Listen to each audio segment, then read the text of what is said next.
롯이 소알에 거주하기를 두려워하여 두 딸과 함께 소알에서 나와 산에 올라가 거주하되 그 두 딸과 함께 굴에 거주하였더니 큰 딸이 작은 딸에게 이르되 우리 아버지는 늙으셨고 온 세상의 도리를 따라 우리의 배필될 사람이 이 세상에는 없으니 우리가 우리 아버지에게 술을 마시게 하고 동침하여 우리 아버지로 말미암아 후손을 이어가자 하고 그 밤에 그들이 그 아버지에게 술을 마시게 하고 큰 딸이 들어가서 그 아버지와 동침하니라. 그러나 그 아버지는 그 딸이 눕고 일어나는 것을 깨닫지 못하더라. 이튿날 큰 딸이 작은 딸에게 이르되 어젯밤에는 내가 우리 아버지와 동침하였으니 오늘 밤에도 우리가 아버지에게 술을 마시게 하고 네가 들어가 동침하고 우리가 아버지로 말미암아 후손을 이어가자 하고 그 밤에도 그들이 아버지에게 술을 마시게 하고 작은 딸이 일어나 아버지와 동침하니라. 그러나 아버지는 그 딸이 눕고 일어나는 것을 깨닫지 못하였더라. 롯이 두 딸이 아버지로 말미암아 임신하고 큰 딸은 아들을 낳아 이름을 모압이라 하였으니 오늘날 모압의 조상이요 작은 딸도 아들을 낳아 베남미라 하였으니 오늘날 암몬의 자손의 조상이었더라. 오늘 말씀은 소돔성 심판 그 이후의 이야기입니다. 어제 우리가 소돔성에 드리워진 정말 엄청난 심판의 사건을 보았습니다. 하나님께서 일찍이 이 세상의 죄가 관영한 것을 보시고 물로 심판을 하셨다가 또 소알성 그리고 소돔성 그리고 고모라성 그 부근에 살아가고 있는 사람들이 그 죄가 관영한 것을 보시고 소돔성에 불로 심판을 내리시는 장면을 우리가 보았습니다. 많은 사람들이 죽었을 것입니다. 그 성 안에 있었던 사람들은 모두 죽었을 것입니다. 그 가운데에 오늘 우리가 보는 것처럼 롯은 살았습니다. 그리고 롯의 아내는 소금 기둥이 되어버렸지만 두 딸이 여전히 살아 있습니다. 그 많은 사람들이 죽는 가운데에 생존자가 있다고 하는 것, 이것은 엄청난 사건이고 또 이들이 우연히 그렇게 된 것이 아니라 우리가 이미 보아온 것처럼 하나님께서 보내신 하나님의 천사들이 미적거리고 머뭇거리고 있었던 그들을 그 강한 팔로 잡아 이끌어서 그들을 성 밖으로 빠져나오게 하셨으니 그야말로 전적인 하나님의 은혜가 아닙니까? 자, 이렇게 하나님의 은혜 가운데에서 죽을 것 같은 죽을 상황 속에서 살았고 그리고 멸망 가운데에서 건짐을 받았으면 그러한 사람들은 어떻게 살아가야 할까요? 우리가 아무리 객관적으로 보려고 하더라도 이 상황 속에 있는 이 자신들이 이 주인공들이나 우리 자신을 볼 때에 참으로 하나님의 은혜에 합당하게 살아가지 못하고 있는 모습들을 오늘 말씀 속에 있는 사람들을 통해서도 보고 있지만 우리 자신에게 대해서도 볼 때가 있습니다. 돌아보면 다른 사람들은 몰라도 나는 기억하고 있는 나에게 허락하신 하나님의 놀라우신 은혜가 있고 특별하신 은혜가 있는데 나 또한 그 은혜에 합당하게 살아가고 있는가? 그렇지 않다면 하나님의 은혜로 삶을 이어가게 하셨던 이 롯과 두 딸이 이와 같은 참남한 모습으로 살아가는 것과 우리의 모습은 조금도 다름이 없다는 것을 우리는 본문을 통해서 깨닫게 되는 것입니다. 성경은 옛날 이야기로 종결되는 것이 아니라 오늘 우리에게, 오늘 내게 주시는 살아계신 하나님의 메시지입니다. 롯의 두 딸이 그들이 이제 오늘 본문 읽은 내용 가운데에서 보였던 이 참남한 그러한 불신앙적 그리고 참으로 자기 소견에 오른 대로 살았던 모습들을 혹 은혜로 산다고 말하는 오늘 우리가 답습하고 있지는 않는가? 우리는 과연 하나님의 은혜로 살아가는가를 깊이 생각해 보아야 할 것이겠습니다. 오늘 30절 말씀을 보면 롯이 소알에 거주하기를 두려워하였다. 그래서 두 딸과 함께 소알에서 나와서 산에 올라가 거주하게 되었다. 그래서 굴에 거주하였다. 이렇게 그의 거주 형편이 변경되는 것을 보게 됩니다. 우리가 앞서 어제 본문에서 하나님께서 하나님의 사자들을 통해서 롯에게 소돔성에서 빠져나가서 뒤도 돌아보지 말고 들에 머뭇거리지 말고 곧장 달려가서 저 산으로 들어가라, 그렇게 말씀을 하셨는데 그가 어떻게 말했습니까? 저 산으로 가기엔 너무 머니 가깝기도 하고 자그마한 이 소알성으로 들어가서 살게 해달라 하지 않았습니까? 그것을 하나님께서 허락하셨죠. 그래서 그 가운데에 들어가서 살게 되었는데 오늘 말씀해 보니까 또 무엇 때문인지 두려워하게 되었다. 여기서 말하는 두려워한다 하는 것은 어떤 의미를, 어떤 것을 특정하고 있다고 말할 수는 없을 것 같습니다. 그것은 결국 자기가 자기의 삶을 결정할 때 닥쳐오는 모든 그 어려움과 두려움을 포괄하는 것이라고 말할 수 있겠습니다. 그러니까 이 말은 결국 아직도 하나님을 의지하지 않고 있는 그들의 모습을 우리에게 보여주고 있는 것입니다. 여러분, 정말 하나님을 온전히 의지하면 그렇게 두려워하지 않게 될 것입니다. 그리고 점점 그 두려움을 이겨낼 그 하나님의 보호하심의 은혜 앞에 확신을 갖게 될 것입니다. 우리가 연약하기 때문에 그 두려움을 어떻게 다 떨치고 살겠습니까? 그러나 하나님께서 우리 가운데에 피할 산성이 되시고 피난처가 되시고 바위가 되시고 나의 요셋이라고 하는 그 고백을 하는 이유가 무엇이겠습니까? 주님 안에 있을 때 나는 두려워하지 않는다는 신앙 고백이 우리의 고백이 될 수 있도록 살게 하시겠다는 하나님의 약속이 있는 것이고, 그 가운데로 점점 이제 온전히 들어가는 것이 진정한 신앙생활을 하는 것이 아닙니까? 그럼에도 불구하고 오늘 본문에 다시 이 거주하는 것이 두렵다고 했습니다. 어떤 사람은 그런 이야기를 합니다. 저 지방에서 올라온 한 학생을 제가 알고 있었는데 서울 그야말로 상경 신화를 이루어 보겠다고 고향에서 프랭카드 붙을 정도로 좋은 대학에 입학을 해서 서울에 왔습니다. 그리고 수고하여 열심을 내서 그 좋은 성적을 거두어서 좋은 직장에도 들어가고, 그리고 그 친구 말로는 아주 서울 전형적인 서울 아가씨를 만나서 서울 사람하고 결혼을 했다 하면서 좋아라 하더라고요. 그래서 서울의 한 복판에 이른 나이에 정말 자리를 잡고 잘 살게 되었는데, 제가 만난 기간이 꽤 오래됐거든요. 언젠가 그런 이야기를 하더라고요. 자기는 서울이 너무 무섭다는 거예요. 서울 사는 게 너무 두렵다는 거예요. 어떤 의미인지 우리는 모르지 않습니다. 우리가 저것을 갖는 것으로 인하여 나의 힘이 될 것이라고 생각했지만 그 때로는 물질이, 권력이, 또 때로는 이 세상의 성공이라고 말하는 그런 것들이 오히려 우리를 두렵게 만들 때가 있습니다. 여러분, 우리가 가지고 있는 모든 욕망이 사실 우리를 두렵게 만듭니다. 세상에 있는 모든 일들이 다 어렵습니다. 힘듭니다. 자녀를 키우는 일도 참 복된 일이지만 어떨 때는 참 어렵다 못해서 두렵습니다. 우리가 일상을 살아가는 그 모든 일들이 참 하나님의 은혜입니다마는 내 힘으로 감당하려다 보면 너무 힘겹고 어렵고 그래서 결국은 두렵습니다.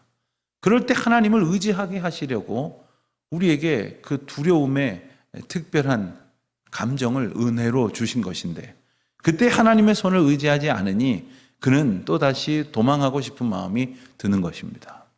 그래서 이제 산에 올라가 산으로 피하라고 하였던 말이 기억이 났는지, 아니면 이제는 산이 더 자기를 안전하게 지켜줄 것이라고 생각이 들었는지 산으로 거주하여 2달과 굴에 거주하게 되었다 하였습니다.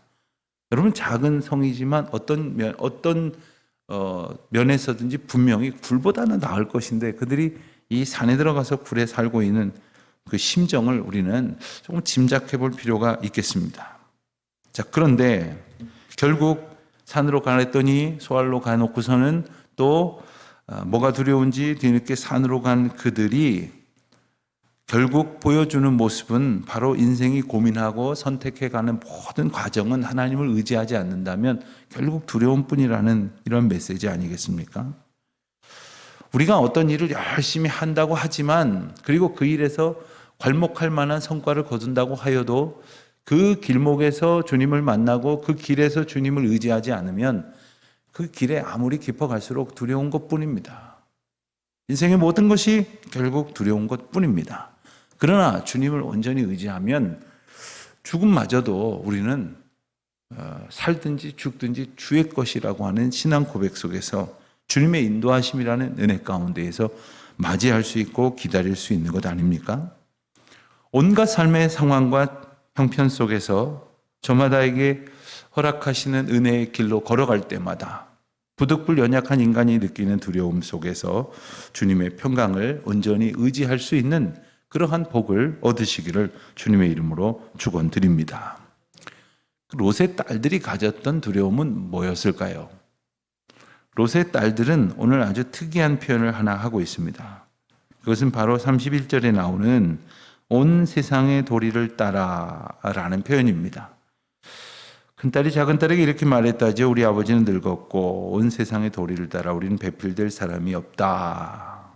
이 말은 온 세상의 도리 이러니까 좀 근사한 표현 같지만 세상 풍조에 휩쓸리고 있는 전형적인 세상을 기준 삼고 있는 모습이 아닐 수 없습니다.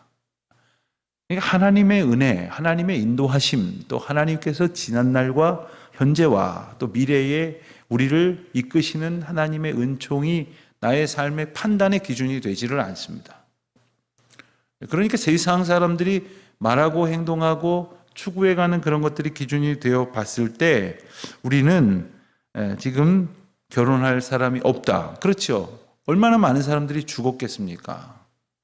그런 상황 속에서 과연 결혼할 사람이 필요하고 자식을 낳아 기르는 은혜를 얻기를 원한다면 아무것도 없는 중에서 하나님께서 모든 것을 잊게 하시고 또 특별히 지난날 그들이 알아왔던 그 모든 역사 속에서 기적을 통하여 인생들을 이끄셨던 하나님의 역사하심을 의지하고 그 가운데 하나님의 도우심을 기대하는 것이 아니라 이와 같은 황망한 방법을 통해서 자손을 이어가게 하자. 그 말이 참 또 특이한 표현이 32절에도 나오고 또 34절 말미에도 나오는 것은 우리 아버지로 말미암아 후손을 이어가자 하고 이렇게 말하고 있어요.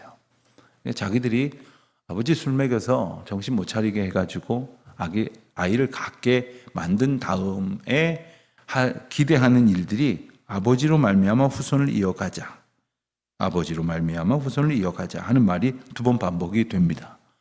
마치 아버지에게 그 후손이 끊어진 것을 걱정하는 것처럼 그렇게 말을 하지만 실상은 이제 고대에 보면 우선은 아버지를 통해서 모든 가족들이 보호를 받죠.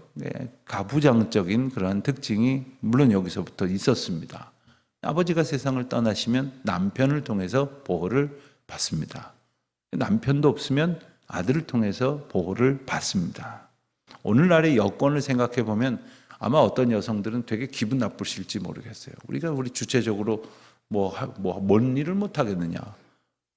요즘은 남성들이 여성들한테 도움을 많이 받을 정도가 아니라 보호를 받는다는 그런 표현을 쓰는 이들도 있습니다만은 그러한 생각 속에서 결국에는 후손이 필요한 이유가 자기들의 안전, 자기들에게 힘이 되는, 자기들을 보호해 줄 수 있는 사람, 그러한 기대를 어디선가에서 찾으려고 하다가 결국 아버지를 통해서, 왜 아버지가 아니고서는 자기에게 아이를 갖게 해줄 사람조차 없다고 판단을 한 것입니다. 그러면서도 정말 명분을 갖다가 대기를 아버지로 말미암아 후손을 이어가게 하자. 인간이 자기 소견에 따라 살아가기를 애쓰고 그리고 끝까지 그렇게 가면 얼마나 기가 막힌 소리를 하는지를 우리는 본문을 통해서 보게 됩니다. 말도 안 되는, 하나님이 정녕 원하시지도 않고 기뻐하시지 않는 일을 하면서도 얼마나 근사한 이유를 갖다 붙이는지 모릅니다. 기가 막힌 말들로 사람들을 미혹하는 일들이 오늘도 얼마나 많습니까? 그런데 오늘 말씀을 보면 온 세상의 도리를 따라 하면서 아버지에게로 들어가서 아이를 낳자. 그런데 그들은 지금까지 그 소돔성이 멸망하면서 구원을 얻은 그와 같은 과정 속에서 자기들에게 허락된 하나님의 이 기적의 사건, 엄청난 간섭하심을 완전히 잊어버리고 있었습니다. 우리도 하나님의 구원의 은혜를 얻었지만 잊어버리고 살아간다면 이렇게 될 수밖에 없을 겁니다. 그러니 겸손히 의지하고 주의 은혜로 성령께서 우리 가운데에 함께 하심으로 마땅히 생각나야 할 것들이 생각나는 것이 바로 복입니다. 어떤 장소에 가면 어떤 분은 참 그곳에서 있었던 좋은 추억을 생각합니다만은 꼭 거기서 아주 기분 나쁘고 힘들었던 것만을 딱 기억해내는 그런 분이 있습니다. 어떤 시절, 시대를 생각해 보면 그렇습니다. 여러분, 한 수십 년 전에 우리나라 얼마나 어려웠습니까? 지금보다 훨씬 더 가난하고 힘들었을 때, 그럼에도 불구하고 우리를 그 모든 시절 속에서 이와 같은 은혜의 길로 인도하신 하나님의 은총은 생각하지 않고 지긋지긋했다고 뭐 이러면서 힘든 것만을 생각을 하고 머문다면 그것은 성령의 생각나게 하시는 은혜를 누리는 사람이 되지 못할 것입니다. 자, 그들은 결국 황망한 방법으로 자녀를 얻고자 획책합니다. 그러나 자녀와 생명은 하나님의 복 중의 복인데 어찌 이와 같은 방법을 사용할 수 있겠을까? 그런데 더욱 놀라운 것은 하나님께서 그들의 이 잘못된 생각을 막지 않으시고 오히려 출산을 하게 하셨습니다. 그뿐만이 아닙니다. 하나님께서는 오늘 이 말씀을 통해서 이와 같은 사실을 감추지 않으시고 다 드러내십니다. 성경은 그런 책입니다. 만일 우리가 어떤 가족의 역사를 기록한다면, 어떤 공동체나 교회의 역사를 기록한다면 결코 그러지 않았을 것입니다. 제가 아는 어떤 교회가 50년이 되어서 50주년 감사 예배를 드리는데 순서를 초대받아서 갔습니다. 끝나고 나니까 50년사라는 큰 책을 하나 주시더라고요. 제가 그 교회를 잘 압니다.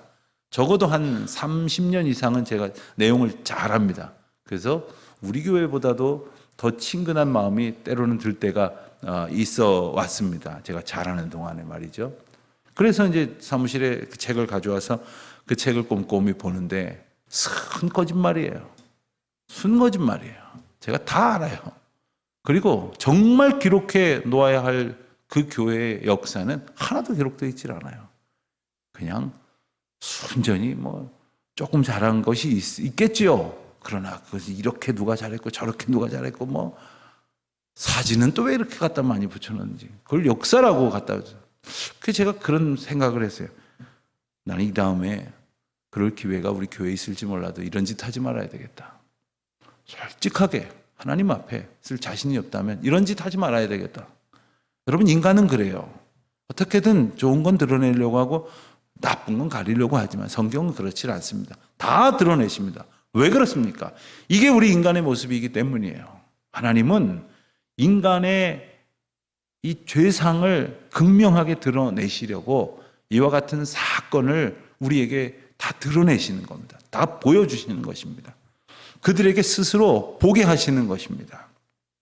오늘도 우리에게 하나님께서 정말 부끄러운 우리 자신의 모습들을 보게 하시고 또 우리 성경 속에 나오는 인물들을 통해서 인생의 모습을 보게 하십니다.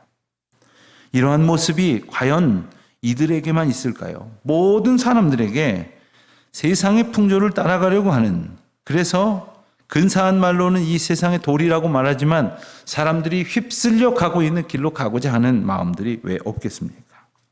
결국 두 딸은 임신을 합니다. 그리고 큰 딸은 모압을 낳고 작은 딸은 벤람미를 낳습니다. 모압은 뒤에 모압이라고 하는 그러한 족속을 형성하게 되어서 모압 족속의 바로 근원이 바로 이 큰딸이 낳은 아들이 되는 것이고 암몬 자손의 조상이 바로 벤람미가 되는 겁니다. 모압과 암몬이 성경 속에 어떠한 모습으로 그려지고 있는지를 우리는 대강 잘 압니다. 그들이 얼마나 하나님의 거룩한 역사 속에서 이스라엘 백성들을 괴롭히고 하나님의 뜻 가운데로 살아가고자 하는 일들 앞에 걸림돌이 되고 방해가 되는지 그들은 쉽게 멸망도 되지 않습니다. 오래도록, 아주 오래도록 이스라엘 곁에서 이스라엘을 괴롭힙니다. 이것이 바로 이 황망한 시작이 전개하고 있는 인생들의 모습입니다. 그럼에도 불구하고 하나님께서는 이 완악한 모습들을 다 두시면서 동시에 이것을 통해서 우리의 모습을 보게 하시지 않습니까? 어떤 분들은 그런 이야기를 합니다. 어떻게 이런 사람들을 하나님께서는 이 소돔성에서 단 몇 사람 살리시는 그 가운데 포함을 시키셨을까? 어떻게 이런 기가 막힌 짓을 하는 그러한 딸들을 하나님께서는 구원하셨을까? 그렇습니다. 이와 같은 모습을 한 인간을 구원하시는 것이 하나님의 전적인 은혜이고, 또 우리도 이들과 전혀 다르지 않을 것임에도 불구하고 우리를 이처럼 하나님의 은혜의 자리로 부르셔서 하나님의 이름을 부르며 살게 하셨으니 이것이 하나님의 은혜가 아니고 무엇이겠습니까? 이와 같은 우리의 죄성이 있음을 깨닫고 이제 우리의 본성대로 사는 것이 아니라 세상의 도리를 따라 사는 것이 아니라 어찌하든지 가만히 있으면 휩쓸려 가는 거예요. 어제 오늘 여러분들 방송을 통해서 보셨다면 그 물살이 거세게 파도가 치는데 사람이 걸어가지를 못해요. 서 있을 수가 없어요. 기자들이 그 앞에 가서 리포팅을 하려고 마이크를 들고 있는데 걱정이 되더라고요. 그렇습니다. 세상 풍조는 우리를 집어삼킵니다. 우리를 휩쓸어 버리고 맙니다. 오직 믿음의 주요 온전케 하시는 예수님을 바라보고 주님 손을 꼭 붙들고 의지하여 오늘도 길을 잃어버리지 않고 오직 주님 따라 믿음의 길로 가는 저와 여러분 되시기를 주님의 이름으로 축원드립니다. 하나님 아버지 감사합니다. 우리의 모습이 이러한 어리석음과 악행뿐이오나 오늘도 주의 말씀을 듣게 하시고 오늘도 주의 부르심 앞에 있게 하시니 감사합니다. 주님의 은혜만을 따라가게 하여 주시옵소서. 예수님의 이름으로 기도드립니다. 아멘.